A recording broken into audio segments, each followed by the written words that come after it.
আসসালামু আলাইকুম, কেমন আছেন সবাই? আলহামদুলিল্লাহ আমি ভালো আছি। আজকে আমি পালং শাক ভাজি করব। আর এখানে আছে ভাত ভাত বসাইছি, শাক ভাজি করব।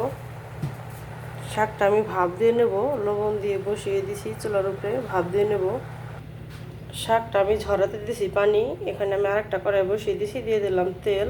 এখানে বাগার দিয়ে দেব।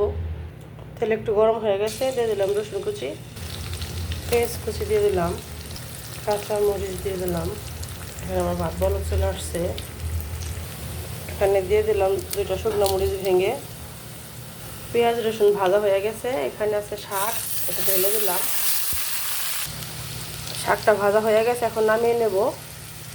এখানে আমি আরেকটা কড়াই বসিয়ে দিয়েছি, এখানে আমি তরকারি রান্না করব। কড়াইটা গরম হয়ে গেছে, তেল দিয়ে দিলাম। ওখানে দিয়ে দিয়েছি আস্ত জিরা, দিয়ে দিলাম রসুন কুচি, পেঁয়াজ কুচি দিয়ে দিলাম, কাঁচামরিচ দিয়ে দিলাম, লবণ দিয়ে দিলাম, একটু পানি দিয়ে দিলাম, হলুদ গুঁড়া, ধনিয়া গুঁড়া, দিয়ে দেবো চিংড়ি মাছ।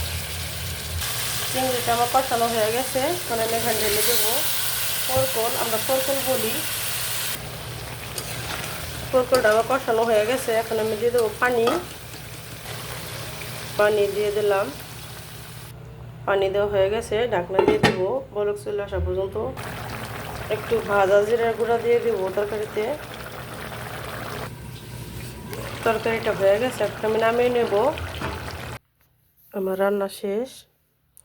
এখানে আছে পালং শাক ভাজি, এখানে আছে পরকল, আমরা পরকল বলি, এখন আপনারা কি বলেন জানি না, জানলে কমেন্টে জানাবেন। পরকল দিয়ে চিংড়ি মাছ রান্না করছি।